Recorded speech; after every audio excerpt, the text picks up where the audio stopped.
Vanga Samaikalam. Subscribe, bell button press பண்ணி all ni choose பண்ணுங்க.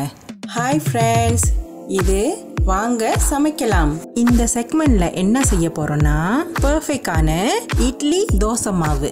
அதாவது சாஃப்ட்டான ஃப்ளஃபியான இட்லியும் கிறிஸ்பியான தோசையும் எப்படி சுடலாம்னு பார்க்கலாம். வரும் தீபாவளிக்கு இந்த ஸ்பெஷலான ரெசிபியை ட்ரை பண்ணி பாருங்க. இந்த ரெசிபிக்கு தேவையான பொருட்கள் கீழே டிஸ்கிரிப்ஷன் பாக்ஸ்ல இருக்கு. ஃபர்ஸ்ட் இந்த இட்லி தோசை மாவுக்கு அரிசியை ஊற வச்சுக்கலாம். இட்லிக்கும் தோசைக்கும் சேமான பவுல்ல தான் ஊற வைக்க போறேன். நான் இன்னைக்கு இந்த டம்ளர் வச்சு தான் அளவு எடுக்க போறேன். நான் பொதுவா இட்லி தோசை மாவுக்கு பச்சரிசி தான் பாய்ப்பேன். இத 2 டம்ளர் அளவுக்கு பவுல்ல சேர்த்துக்குங்க. அடுத்தது இதுல இட்லி அரிசியை சேர்த்துக்கலாம். இதுதான் இட்லி அரிசின்னு சொல்லுவோம். மாவு நல்லா பொசு பொசுன்னு வர 1 டம்ளர் சேர்த்துக்கிறேன். அடுத்தது உளுந்த சேர்த்துக்கலாம் வாங்க. நான் இங்க வெள்ளை உளுந்து வச்சிருக்கேன். இத 1/2 டம்ளர் சேர்த்துக்கிறேன். எல்லாத்தையும் சேர்த்தாச்சு. இப்ப வாங்க நல்லா கழுவிக்கலாம். இந்த மாதிரி சுத்தமா ஒரு 4-5 தடவை கழுவிக்கிங்க. சுத்தமா கழுவியாச்சு. அடுத்தது இதுல 1 டீஸ்பூன் வெந்தயம் சேர்த்துக்கிறேன். நான் இங்க நேத்து ஆக்கின பழைய சோறை தண்ணியில கொஞ்சம் ஊற வச்சிருக்கேன். இத ஒரு 2 கைப்பிடி அளவுக்கு சேர்த்துக்குங்க. பச்சரிசி சாதத்தை தான் நான் சேர்த்துக்கிறேன். கடைசியா இதுல மூழ்கிற அளவுக்கு தண்ணி ஊத்திக்கிங்க. இத நான் ஒரு 6 மணி நேரத்துக்கு ஊற வைக்க போறேன். 6 மணி நேரம் ஆச்சு. வாங்க திறந்து பார்க்கலாம். இங்க பாத்தீங்கன்னா அரிசி எல்லாமே நல்லா ஊறி வந்திருக்கு. இதை இப்ப நல்லா சுத்தமா ஒரு 2-3 தடவை கழுவிக்கிங்க. நல்லா சுத்தமா கழுவியாச்சு. இப்ப இதுல நான் கொஞ்சம் தண்ணி பிடிச்சிக்கிறேன். வாங்க அடுத்தது அரைக்க ஆரம்பிக்கலாம். நான் எப்பயுமே மாவு அரைக்க சாதாரணமா நார்மல் பிளெண்டர் தான் பாய்ப்பேன். ஃபர்ஸ்ட் வாங்க இட்லிக்கு மாவு அரைச்சிக்கலாம். பிளெண்டர்ல இந்த ஊற வச்ச அரிசியை இந்த மாதிரி ஒரு கரண்டில 2 தடவை போட்டு கொஞ்சமா தண்ணி ஊத்திக்கிங்க. நம்ம இட்லி மாவு அரைக்கிறதுனால தண்ணி கொஞ்சமா ஊத்தினா போதும். இதே மாதிரி இந்த ஸ்டெப்பை ரிப்பீட் பண்ணி பேட்சா அரைச்சிக்குங்க. இந்த இட்லி மாவை ரொம்ப நேவா அரைக்காம கொரன்னு திக்கா அரைச்சிக்கணும். இந்த மாதிரி அரைச்சாதான் இட்லி வேகும் போது நல்ல பொசு பொசுன்னு வரும். இதை ஒரு பெரிய பாத்திரத்துல ஊத்திக்கிங்க. ஓகே, இட்லி மாவு அரைச்சாச்சு. அடுத்தது வாங்க தோசைக்கு மாவு அரைச்சிக்கலாம். அதே ஊற வச்ச அரிசியை இப்ப நான் பிளெண்டர்ல சேர்த்துக்கிறேன். நான் எப்பவுமே தோசை மாவுக்கு தண்ணி கொஞ்சம் கூட ஊற்றி தான் அரைப்பேன். நல்லா நைஸா ஸ்மூத்தா அரைச்சிக்கணும். அப்பதான் தோசை நல்லா கிறிஸ்பியா வரும். இங்க பாருங்க, தோசை மாவு இந்த மாதிரி நைஸா அரைச்சிக்குங்க. இப்ப நான் அரைச்ச தோசை மாவை தனியா ஒரு சின்ன பாத்திரத்துல ஊத்திக்கிறேன். பொதுவா சில பேரு தோசை மாவை திக்கா அரைச்சி தண்ணி கலந்து சுடுவாங்க. ஆனா என் ஸ்டைல்ல நான் இந்த மாதிரி தான் செய்வேன். இங்க பாத்தீங்களா, இட்லியும் தோசை மாவும் ரெடி ஆயிருச்சு. இட்லி மாவை பெரிய பானையில ஊத்தி வச்சிருக்கேன். தோசை மாவை சின்ன பானையில ஊத்தி வச்சிருக்கேன். 2 மாவுலையும் கொஞ்சமா உப்பு சேர்த்து நல்லா கலந்து விட்டுக்குங்க. 2 மாவும் ரெடி ஆயிருச்சு. இப்ப மூடி போட்டுக்கலாம். இதுக்கப்புறம் இந்த இட்லி தோசை மாவு நல்லா புளிச்சு வரணும். ஒரு 8 மணி நேரம் ஆகும் இந்த மாவு நல்லா புளிக்க. ராத்திரி தூங்குறதுக்கு முன்னுக்கு மாவு அரைச்சி வச்சிட்டிங்கன்னா காலையில ஏஞ்சி நம்ம சுட்டுக்கலாம். 8 மணி நேரம் ஆச்சு. வாங்க மாவை திறந்து பார்க்கலாம். ஃபர்ஸ்ட் வாங்க சின்ன பானையில ஊத்தி வச்ச தோசை மாவை பார்க்கலாம். மாவு பார்த்தீங்களா, நல்லா பொங்கி பபிளா இருக்கு. இந்த மாதிரினா மாவு நல்லா புளிச்சிருச்சுன்னு அர்த்தம். இந்த புளிச்ச தோசை மாவை நல்லா கிண்டி விட்டுக்குங்க. இங்க பாத்தீங்களா, தோசை மாவு நல்லா வந்திருக்கு. இதுல நீங்க தண்ணி சேர்க்கவே வேணாம்.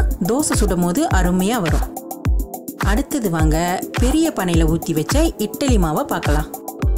இதையும் பாருங்க, நல்லா புளிச்சு வந்திருக்கு. இட்லி மாவை எல்லாத்தையும் சேர்த்து கிண்டக்கூடாது, லேசா தான் கிண்டி விடணும். இங்க பாருங்க, நல்லா பொங்கி உப்பி வந்திருக்கு. ஊத்தும் போது பபுளா இருக்கு பாத்தீங்களா. இந்த இட்லி மாவை இந்த பபுளோட சேர்த்து தான் அவிக்கணும். அப்பதான் நல்லா பொசு பொசுன்னு இருக்கும். நிறைய பேர் என்கிட்ட இட்லி எப்படி இவ்வளவு சாஃப்டா சொல்றீங்கன்னு கேட்பாங்க. வேற எதுவும் இல்லை, இதுதான் ரகசியம்.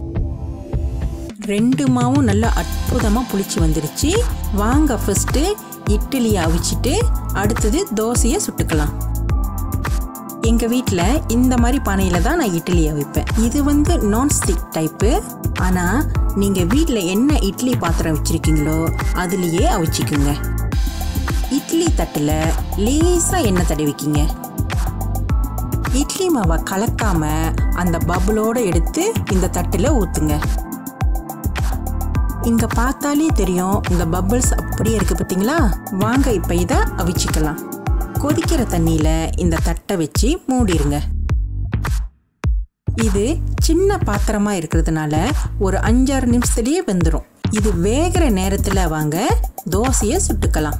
என் வீட்டில் தோசை சுடும் போது இந்த நான்ஸ்டிக் தோசை பேன் தான் பாய்ப்பேன். உங்களுக்கு வேணும்னா தவா கல்லில் இல்லைன்னா உங்கள் வீட்டில் உள்ள தோசை கல்லில் சுட்டுக்குங்க.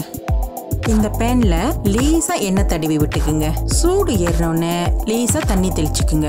அடுத்தது தோசை மாவை ஊற்றிக்கலாம். இந்த மாதிரி நல்லா சுற்றி விட்டுக்குங்க. இப்போ வாங்க இந்த தோசை வேகிறதுக்கு மூடிக்கலாம். தோசை வேகிறதுக்கு ரொம்ப நேரம் பிடிக்காது, 1 நிமிஷத்துலேயே வந்துடும்.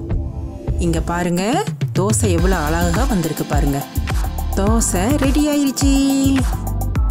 இட்லியும் இன்னாரும் வந்திருக்கோம். வாங்க அதையும் பார்த்துக்கலாம். தடா, இட்லியை பாருங்க நல்லா சாஃப்டாக வந்து ஃப்ளஃபியாக இருக்கு. சுட சுட ஆவி பறக்குது பார்த்தீங்களா? இங்கே பாருங்க இட்லி பஞ்சு மாதிரி எப்படி சாஃப்டாக இருக்கு. இங்கே பாருங்க எப்படி பொசு பொசுன்னு வந்திருக்கு. பர்ஃபெக்டாக அரைச்ச இட்லி தோசை மாவில் சாஃப்டான இட்லியும் கிறிஸ்பியான தோசையும் செஞ்சாச்சு.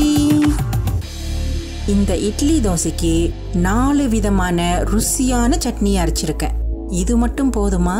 கோழிக்கறி இல்லைன்னா எப்படி? இந்த கோழிக்கறி ரெசிபி வேணும்னா வீடியோ மேலே இல்லைன்னா கீழே லிங்க் இருக்கும், தட்டி பார்த்துக்குங்க. இப்போ வாங்க இதில் கோழிக்கறியை ஊற்றிக்கலாம். இன்னைக்கு நான் கோழிக்கறி வந்து திக்காக வச்சுருக்கேன். அப்போ தான் தோசை இட்லிக்கு சூப்பராக இருக்கும். இது மட்டும் போதுமா? வாங்க ருசியான 4 விதமான சட்னியும் சேர்த்துக்கலாம். இன்னைக்கு நான் ஸ்பெஷலாக தக்காளி சட்னி செஞ்சுருக்கேன். என் பிள்ளைங்களுக்கு பிடிச்ச புதினா சட்னியும் செஞ்சுருக்கேன். எனக்கு பிடிச்ச கார சட்னியும் செஞ்சுருக்கேன். கடைசியாக ஒயிட் சட்னியும் செஞ்சுருக்கேன். இந்த 4 விதமான சட்னியும் ஒரே வீடியோவில் கூடிய சீக்கிரம் எங்கள் சேனலில் அப்லோட் பண்ணுறோம், காத்திருங்க. எல்லாத்தையும் பிளேட்டில் பரிமாறியாச்சு. இதெல்லாம் பார்த்தாலே வாயூறுதில்ல? வரும் தீபாவளிக்கு இந்த ரெசிபியை ட்ரை பண்ணணும்னு தோணலை? கண்டிப்பாக ட்ரை பண்ணி உங்கள் ஃபேமிலியோட என்ஜாய் பண்ணுங்க. லைக், ஷேர், சப்ஸ்கிரைப், பெல் பட்டனை ப்ரெஸ் பண்ணுங்க. எங்கள் சேனலை சப்போர்ட் பண்ணுற எல்லா மக்களுக்கும் ரொம்ப ரொம்ப நன்றி. கமெண்ட் பண்ண மறந்துடாதீங்க. அடுத்த வீடியோவில் பார்க்கலாம். பாய்.